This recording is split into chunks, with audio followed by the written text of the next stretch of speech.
कांग्रेस कुल 7 बार बहुमत से लोकसभा चुनाव जीती के बाद देश में आया वोटर आईडी कार्ड का सिस्टम और फिर कांग्रेस दोबारा कभी बहुमत ना ला सकी।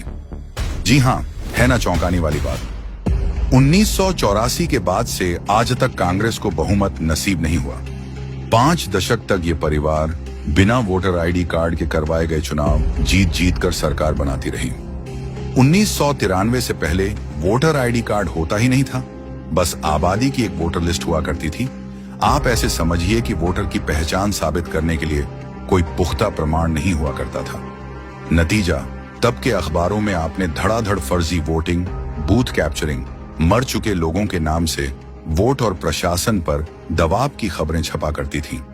ऐसे में क्या ये कहना गलत होगा कि लंबे समय तक शासन में रहने के बाद सरकारी सिस्टम भी कांग्रेस के कंट्रोल में रहा होगा? तो क्या इन्हीं लूटपाट के दम पर कांग्रेस आजादी के बाद लगातार 5 दशकों तक सत्ता में बनी रही?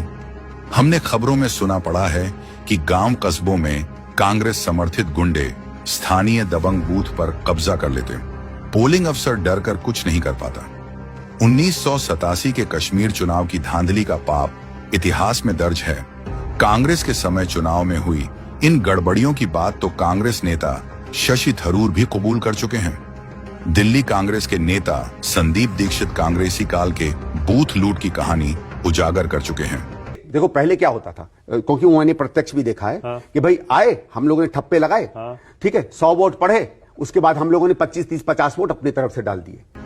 पूर्व कांग्रेस नेता कीर्ति आजाद ने तो यहां तक बताया कि उनके पिता के लिए कांग्रेस के लोग बूथ लूटा करते थे। कांग्रेस के समय चुनाव में धांधली का आलम यह था कि 1952 में जब मौलाना आजाद रामपुर से चुनाव हार गए तो नेहरू ने उत्तर प्रदेश के मुख्यमंत्री को धमकी देते हुए कहा कि अगर मौलाना नहीं जीतेंगे तो तुम मुख्यमंत्री नहीं रहोगे। इन्हीं धांधली को रोकने के लिए भारी खर्चों से 1993 में चुनाव आयोग ने फोटो वाला वोटर आईडी कार्ड और एपिक नंबर लॉन्च किया। हैरानी की बात है कि जब से चुनावी प्रक्रिया सही हुई है तब से कांग्रेस को एक बार भी बहुमत नसीब नहीं हुई है।